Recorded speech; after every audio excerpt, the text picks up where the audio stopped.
Shalom, selamat pagi Bapak Ibu Saudara pemirsa Embun Surgawi. Mari kita merenungkan firman Tuhan sebelum kita memulai kegiatan kita pada saat ini. Kita akan merenungkan sebagian firman yang saya beri judul Kuasa Ucapan Syukur.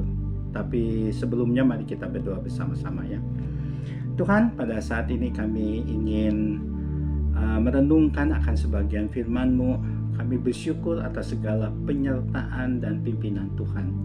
Kami serahkan firman yang akan kami dengar ini supaya menjadi kekuatan bagi kami.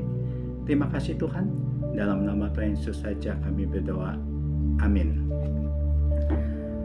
Saudara, firman Tuhan ini akan saya ambil dalam kitab Kisah Para Rasul 28 ayat 15 yang berbunyi seperti ini.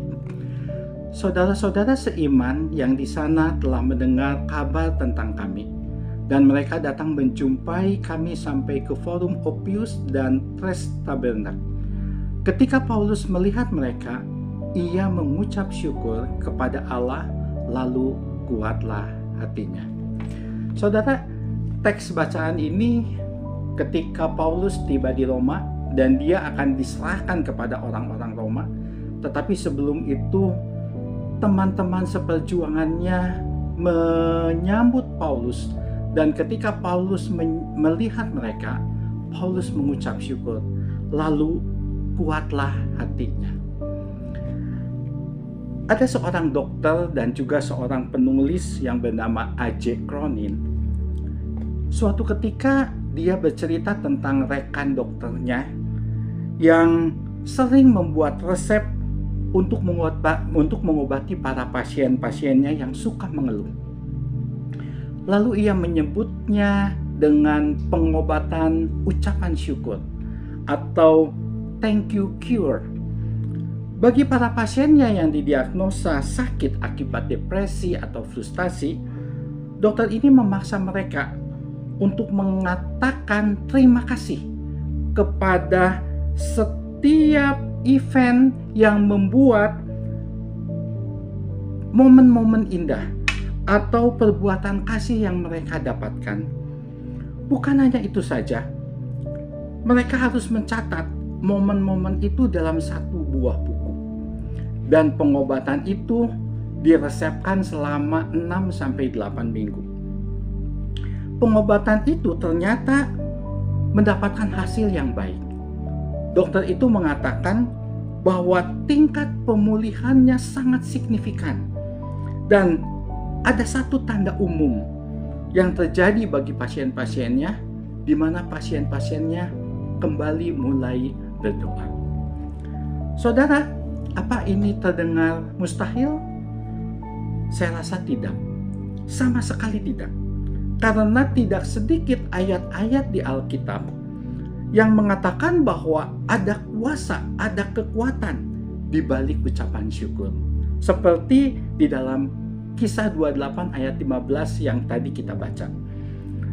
Saudara, di dalam 1 Samuel 21 ayat 10-15, Daud yang terancam jiwanya ketika melarikan diri dari pengejaran Saul.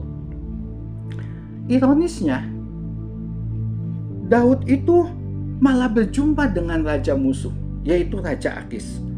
Apa yang Daud lakukan?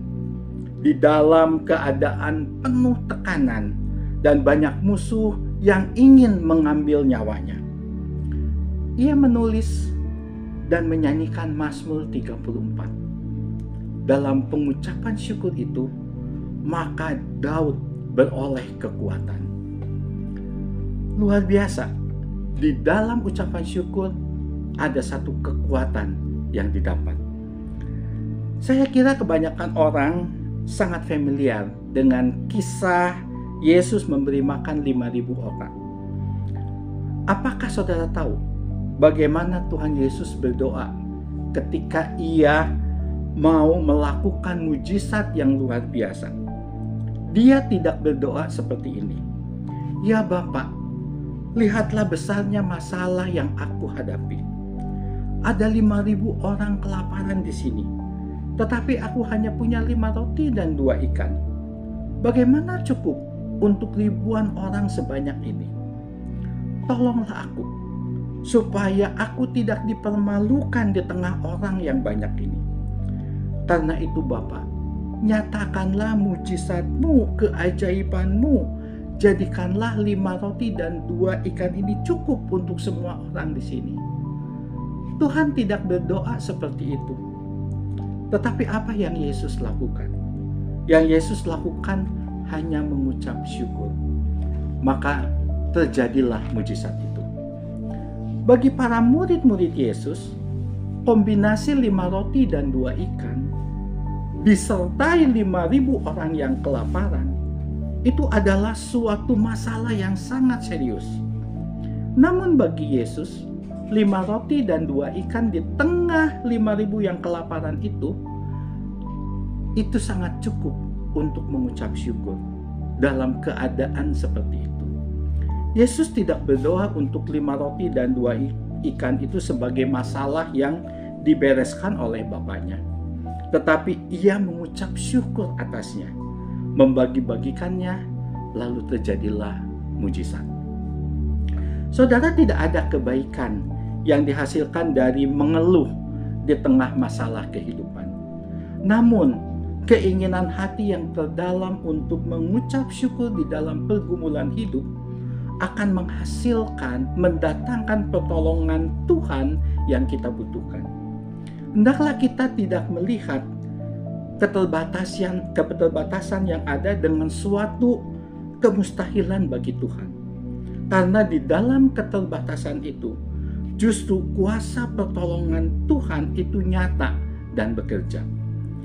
Maka apapun yang terjadi di dalam kehidupan kita, marilah kita tidak berhenti untuk mengucap syukur. Karena ucapan syukur memberi kekuatan dalam melewati segala keadaan.